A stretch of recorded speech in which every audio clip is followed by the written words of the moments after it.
अजीज Khan, BJP कह रही है जब जो पार्टियां आज हमले कर रही हैं नैतिक तौर पर, वो कहां खड़ी होती हैं? उनके पास तो कोई ग्राउंड ही नहीं है और वो कह रहे हैं सुप्रीम कोर्ट मॉनिटर जांच है, करने दीजिए उसको अपना काम। देखिए अदिति जी, बड़े आराम से बात हो सकती है, ठीक कह रही हैं आप। देखिए सुप्रीम कोर्ट के अंडर में गया कैसे? सुप्रीम कोर्ट को माननीय मोदी जी, अमित शाह जी ने हैंडओवर नहीं किया, सुमोटो जांच से हुआ है। इसलिए सुप्रीम कोर्ट को मैं धन्यवाद देना चाहूंगा, जो समाजवादी पार्टी पहले दिन से जिस बात को कह रही थी आज वो निकल करके आई। एक बात आप समझिए, ये कहा गया एसआईटी जांच में हादसा नहीं साजिश है, तो साजिश करता कौन है? सवाल इस बात का है। माननीय अमित शाह जी चश्मा लेकर के ढूंढ रहे थे, आरोपी नहीं मिल पा रहा था। हम तो ये कह रहे थे माननीय जो अमित शाह जी है वो टेनी जी को ऐसा पेश कर रहे थे जिसे वो नोबेल प्राइज जीत करके आए हैं, ऐसा पेश कर रहे थे। मैं जानना चाह रहा हूं कि सुप्रीम कोर्ट, आप कह रही है एसआईटी जो गठित है सुप्रीम कोर्ट मॉनिटर्ड है, भाई यही एसआईटी में स्थानीय लोग भी शामिल थे। सुप्रीम कोर्ट ने इंटरप्ट किया था, उस वक्त कहा था नहीं इसमें इसको अपग्रेड किया जाए। मैं जानना चाह रहा हूं कैसे दखल नहीं होगा, कैसे दखल नहीं होगा? वो कौन लोग एसआईटी में शामिल है आप जरा मुझे बताइए। पुलिस शामिल है, लोग शामिल है। अब सवाल इस बात का कि वो पुलिस कहीं ना कहीं गृह मंत्री के दबाव में रहेगी, शासन प्रशासन के दबाव में रहेगी, और जब शख्स पद पे होता है तो उसका बहुत बड़ा प्रभाव होता है। ये प्रेम शुक्ला जी भी समझते हैं। एक बात आपको बताऊं, दूसरी बात मैं जानना चाहता हूं, यही टेनी जी है, इन्होंने कहा था अगर मेरा बेटा दोषी निकलेगा तो मैं इमीडिएट पद से इस्तीफा दे दूंगा। वो सूचना कहां गई?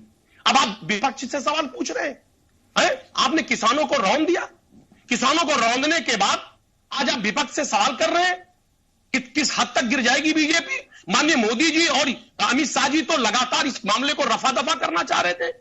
उस बेचारे मासूम किसानों को जिस तरीके से रौंदा गया, तमाम अलग अलग वीडियो पेश किए गए कि साहब गोली नहीं चली। बैलिस्टिक जांच में क्या आया जरा बताइए मुझे।